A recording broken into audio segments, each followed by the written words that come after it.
दोस्तों जैसे big boss के जैसे जैसे सीजन अब जैसे जैसे एपिसोड और आगे बढ़ते जा रहे हैं ना, और भी ज़्यादा इंटरेस्ट अब बढ़ता जा रहा है। हमने देखा ना कल के एपिसोड में क्या था, कौन सही कौन गलत, उस पर बहुत सवाल खड़े हुए। और रजत दलाल का तो ऐसा ना एक बार फिर आपा खोता हुआ उनका दिखाई दे रहा था, और साफ साफ दिखाई दे रहा था कि कितने घर में ना वो परेशान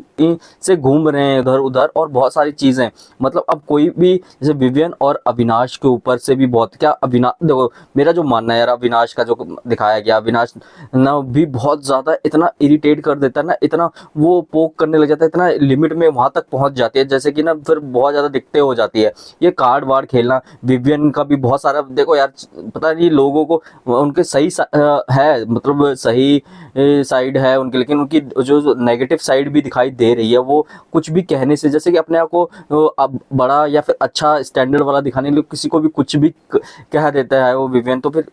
तो हमें वही दिखाई दिया एपिसोड्स में, जो कल का एपिसोड था, कि विवियन भी उस चीज़ में गलत था कि वो उसे जूनियर आर्टिस्ट कह रहा था। हाँ, बाद में उसने कुछ और उसका मतलब बता दिया, और भी बहुत चीज़ें वो बोल देता है, उसको पता है, वो बहुत बेइज्जती करता है घुमा घुमा के। देखो दोस्तों, आपने एक देखा होगा ना, जो मैंने इस एपिसोड में आखिरी में एक चीज़ नोटिस करी ना, जब टाइम गॉड का आया ना, तो वो करण मेहरा के पास गया और कहा कि ये पावर अपने ऊपर लेना, ना कि रजत को देना, क्योंकि उसे पता है कि टाइम गॉड के पास कितनी अहम पावर होती है। और इस बार बिग बॉस ने और भी ज़्यादा पावर दी थी विवियन को। तो बहुत चीज़ें हुई यार, बहुत चीज़ें, विवियन भी कुछ ना कुछ कह देता है। और देखो यार, नॉर्मल इंसान हो, क्योंकि रजत का ऐसा है ना, जो बाहर जितना वो हो जाता है हर बात पे, छोटी बात है हो या कैसी बात हो ना, वो बहुत ज़्यादा अपना आपा खो देता है और भिड़ने के लिए चला जाता है, और गालियाँ वालियाँ तो गुस्से में फिर निकल जाती है। लेकिन एक चीज़ जो नहीं होनी चाहिए थी हमेशा, ये कि आप जो भी कह देते हो उसके बाद सॉरी बोलने वाला नहीं, आप जो चलो ना, क्योंकि देखो ये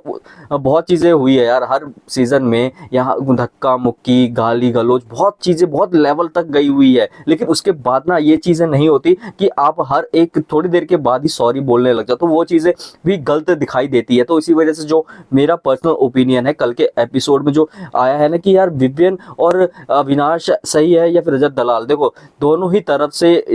इंस्टिगेट किया गया है, लड़ाई हुई दोनों तरफ से। लेकिन बहुत चीज़ें कार्ड भी खेला गया है, जैसे वुमेन कार्ड ईशा ने खेला है उसमें, उसके बाद बहुत चीज़ें यार इस बार देखने को मिली। ईशा जैसे कह रही थी ना कि लड़की को धक्का दे दिया फलाना, या अविनाश भी कह रहा था, लेकिन ना साफ साफ ये दिखाई दे रहा था लड़ाई झगड़े में, ये दिखाई नहीं देता कि कौन लड़की कौन लड़का है, तो धक्का या फिर हाथ लग जाता है। और रजत दलाल का तो है ही ना, जब वो सब कहते हैं कि यार उनको उसको रोक पाना बहुत मुश्किल होता है, वो कहता ही है गलती से लग जाती है, और वो ज़्यादा एग्रेशन में भी आ जाता है। लेकिन अविनाश भी कोई कम नहीं है, उसके बाद भी अविनाश आया उसके पास और बैठा। तो कल के जो है ना, बहुत चीज़ें हैं कल के एपिसोड में ना, ऐसी ऐसी चीज़ें खुली है ना, और जैसे कंटेस्टेंट ना और भी ज़्यादा खुल के निकले हैं, तो फिर वो चीज़ें साफ साफ दिखाई जा रही थी कि विवियन डिसना की ग्रुप के वाले एक तरफ हो गए और बाकी एक तरफ है। लेकिन वो जो इंस्टिगेट करना है, अविनाश भी कोई कम नहीं करता, अविनाश भी अपने लेवल पे उतना ही किसी भी एक को ना, किसी को भी इतना कर सकता है कि वो कुछ भी कर सकता है। लेकिन ना वही है ना, रियलिटी शो है, इसमें रियल पर्सनैलिटी दिखती है, तो वो चीज़ें रियल दिखी। लेकिन ना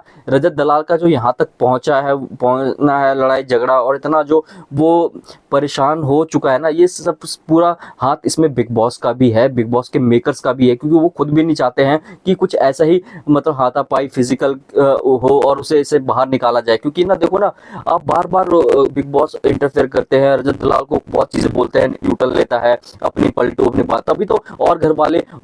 उसे चिढ़ाते रहते हैं। तो वो चीज़ें ना एक आ जाती है, एक ही इंसान को तुम कितने बार भी बोलते रहो बोलते रहो बोलते रहो, लेकिन एंड जो टाइम होता है ना, जो बहुत ज़्यादा जब ये सर के ऊपर चला जाता है, तो वो चीज़ें हो जाती है। तो मेरा जो मानना है कि रजत दलाल के साथ अभी इस घर में यही सब चल रहा है, कि एक टाइम पे लग रहा था कि रजत दलाल शांत हो जाएगा, ये मतलब अब ऐसे बाहर निकल के नहीं आएगी उसकी पर्सनालिटी गुस्से वाला, लेकिन उसने जो रियल बाहर है वही अंदर ही दिख रहा है। तो उससे जब बहुत ज़्यादा लोगों को, यार देखो यार कितनी गंदी गंदी बातें इनका ग्रुप वाले भी कहते हैं, अविनाश वाले ग्रुप वाले भी कहते हैं, विवियन खुद कहता है, विवियन ना मतलब सही से जो होता है ना, अच्छे से धो के लेना, तो वैसे ही लेता है, प्यार से लेता है, अच्छे से धोता है और बहुत तरीके से, तभी तो उसकी सारी बातें ऐसी होती है कि यार कि स्टैंडर्ड, और ये चीज़ें भी बहुत ज़्यादा लगती है कि स्टैंडर्ड वाले आएंगे मैं तुम्हें, तो वो दिखता है, वो उसके जो बॉडी लैंग्वेज में ना, उसका जो कॉन्फिडेंट है, और या फिर एटीट्यूड ईगो कह लो, या फिर उसे श्योरिटी दे के आया है बिग बॉस या मेकर्स ने दी रखी है कि फिनाले तक तो तुम जाओगे ही जाओगे। तो वो चीज़ें साफ साफ दिखाई देती है, क्योंकि एक अलग ही उस बंदे पे डर नहीं दिखता नॉमिनेशन के में, या फिर किसी चीज़ में उसे बाहर जाने का डर ही नहीं है, उसे पता है कि फिनाले तक तो मैं जाऊँगा ही जाऊँगा। हाँ उसकी गेम थोड़ी बहुत, जैसे कल के टास्क में जब ऐसा हो रहा था ना कि एक तो यार ये एलिस को कुछ करना धरना है नहीं, तो भी बार बार हाथ लगा रहे हो। कल का टास्क ही ऐसा था, थोड़ा बहुत तो उसमें लगता है। आपने पिछले सीजन के ये वाला टास्क में देखा, वहां तो टेबल उठा के फेंक देते थे, टेबल ही उल्टा कर देते थे। आप टेबल हिलाने पे इतनी प्रॉब्लम हो रही थी, इस वाले टास्क में एक वहां पे धक्का मुक्की क्या क्या नहीं होता था इस टास्क में। फिर भी इस वाले सीजन में उतना नहीं हो पाया, इतना वो कुछ नहीं कर पाया जितना बिग बॉस चाहते। क्योंकि इस टास्क में बिग बॉस यही डिजाइन करते हैं मेकर्स, ये वाले टास्क कि इसमें ना कुछ उन्हें तड़का देखने को मिले, लड़ाई झगड़ा देखने को मिले, लेकिन ऐसा कुछ देखने को नहीं मिला। बस उसमें वुमेन कार्ड की आपने गलत इधर हाथ लगा दिया। यार इस टास्क में ना कभी भी किसी को पता नहीं होता, कोई इंटेंशनली में नहीं करता, मतलब उसका कुछ नहीं होता। कहीं भी अगर निकालने में, डिफेंड करने में, प्रोटेक्ट करने में, फिर अटैक करने में कुछ ना कुछ ऐसा हो जाता है, लेकिन वो चीजें बंदा ना जानबूझ के नहीं करता, क्योंकि ये टास्क डिजाइन ही कुछ ऐसा किया गया है बिग बॉस के द्वारा। और हर सीजन में देखा गया है यार, ये उस बिग बॉस 13 में सिद्धार्थ शुक्ला वाला जो सीजन था उसमें ये टास्क तो बहुत ही ज्यादा लेवल का हो गया था, सब कुछ तोड़ फोड़ मचा दिया था। तो वही चीज है ना, जो कल के एपिसोड का सिनेरियो ही कुछ ऐसा था कि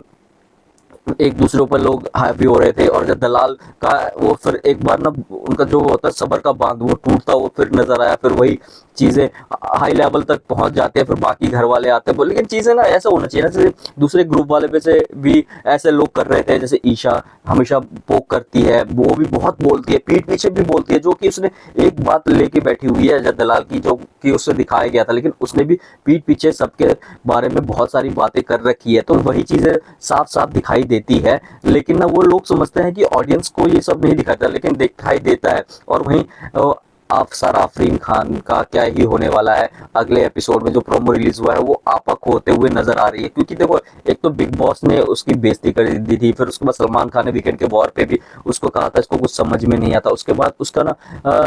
गेम ना बिल्कुल हर दिन नीचे गिरता गया, और वो थोड़ी अब खोई हुई सी नजर आती है। ऐसा लग रहा है हर बात पे वो लड़ने के लिए तैयार रहती है। जैसे कि इस टास्क में ना एक तो ये बी ग्रुप वालों ने ना सिर्फ जो बंदों ने स्टार्ट किया और किसी को मौका ही नहीं दिया। ऐसा नहीं होना चाहिए था, चाहत पांडे को भी देना चाहिए था और सारा को भी देना चाहिए था, लेकिन दोनों को नहीं दे। इससे भी सारा बहुत गुस्से में आ जाती है, और बहुत ज्यादा, जो कि अब आने वाले एपिसोड में ये भी दिखाई दिया जा रहा है कि सारा गुस्से में आके चीजें फेंकती है, बीबीएन के ऊपर फेंकती है, ईशा को धक्का मारती है, यहाँ तक कि अविनाश को। तो उसका गुस्सा फ्रस्ट्रेशन लेवल अब ऊपर बहुत जा चुका है। तो मेरे को लग रहा है कि बिग बॉस के अब सारे को घर से निकालने वाले हैं फिजिकल वायलेंस या फिर तोड़फोड़ के मामले में, और वो अब ज्यादा टाइम तक रह भी नहीं पाएगी, क्योंकि उसका मेंटली स्ट्रेंथ बहुत ज्यादा वीक हो चुका है। तो इसी वजह से सारा का ना अब निकलना तय माना जा रहा है। लेकिन ये पूरा जो हम उठा के देखें ना, कुछ ऐसे ग्रुप वाले हैं जिनका अब लग रहा है कि वो अब है, जैसे सत्ता अब चेंज होने वाली है ना, तो विवियन का भी अब डर देखने को मिल रहा है, और बाकी जो भी है उनके ग्रुप में उनको डर देखने को मिलेगा। क्योंकि बायसनेस